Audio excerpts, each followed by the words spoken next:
ظاہراً امام حسین سب شہید ہو گئے، اجڑا ہوا قافلہ اہل بیت کا مدینہ پلٹا، تخت نہیں ملا، تخت حسین کو نہیں ملا، تخت یزید کے پاس گیا، ان کو شہادت ملی، اس کو سلطنت ملی، مگر یہ شہادت پا کر بھی عزت والے یہ ہوئے اور وہ تخت اور سلطنت پا کر بھی ذلت والا ہوا۔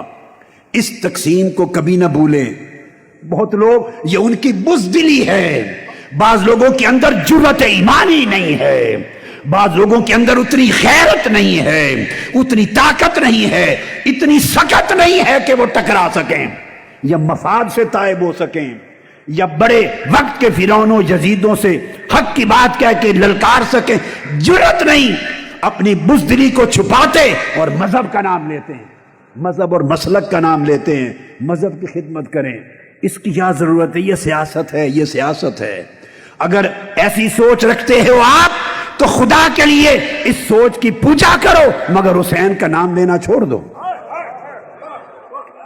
کم سے کم حسین کا نام تو نہ لو۔ ہم برے صحیح، تم حسین کا نام تو نہ لو، اگر لیتے ہو تو ایک سوال کا جواب دے دو، کیا کرنے گئے تھے حسین؟ بس اتنی بات۔ خالی چپکے سے بیٹھ کے مذہبی کی خدمت کرنی تھی تو مدینہ میں بہتر ہو رہی تھی یا کربلا میں؟ اگر خالی مذہب کی خدمت ہی کرنی تھی چپ کر کے بیٹھ کے تو حرمین میں مکہ میں ہوتی تھی یا کربلا میں، کوفہ میں جو دشمنوں کی سرزمین ہے؟ شہادت گلے کٹوانے، سر کٹوانے، نیزوں پر چڑھنے چڑھانے، خانوادہ اجاڑنے کی کیا ضرورت تھی؟ وہ خالی بیٹھ کے دین کی خدمت، مذہب کی خدمت، علم کی خدمت، تقوی، اللہ اللہ، بڑے راستے تھے حسین کے پاس، مگر نہیں، انہوں نے کہا میرے نانا کے دین کی جڑیں کٹ رہی ہوں اور میرے نانا کے دین کی قدریں مٹ رہی ہوں اور میں بیٹھ کے چپ کر کے مذہب کی خدمت کرتا رہوں۔ کون سا مذہب؟ کون سا مذہب؟ کون سی خدمت؟ حسین نے اس کردار کو قبول نہیں کیا۔ یہ معیار تھا جو حسین نے دیا۔ یہ سمجھ جو آپ بہت سے لوگوں کو ایسی بات کرنے والے ہیں جو سمجھ ان کو ملی ہے، یہ سمجھ اس زمانے میں بھی بہتوں کے پاس اس واقعہ کربلا نے پیدا کر دی تھی، مگر حسین اس سمجھ کا آئینہ دار نہیں تھا۔ حسین باطل سے ٹکرانے والا تھا، سمجھوتا کرنے والا نہ تھا۔ اللہ کا فضل ہے کہ اس نے کربلا کا اور حسین کا وہ کردار تحریک منہاج القرآن کو عطا کیا۔ آپ اس کے عکاس بھی ہیں، علم بردار بھی ہیں، اس کے وارث بھی ہیں۔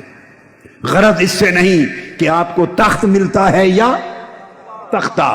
حق اور باطل کا فیصلہ تخت اور تختہ سے نہیں ہوتا، حق اور باطل کا فیصلہ شہادت اور سلطنت سے نہیں ہوتا۔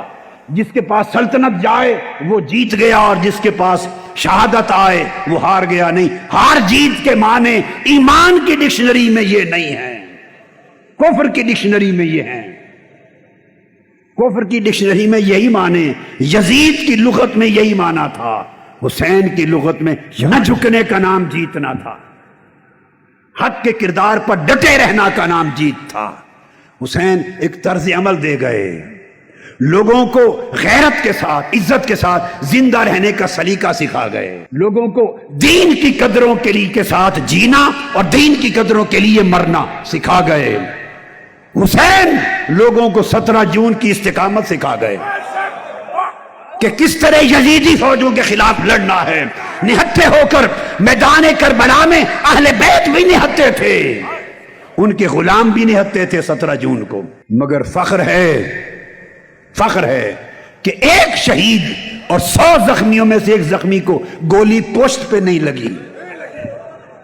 مطلب ہے بھاگتے ہوئے کسی یزید اور کسی شمر نے گولی نہیں ماری کہ بھاگتے ہوئے کسی ایک حسینی سپاہی کو پشت پہ لگ گئی ہو، جس کو لگی سینے پہ لگی۔ یہ وہ عظمت ہے جو قیامت کے دن تک آپ کے سر پہ اس کا تاج رہے گا۔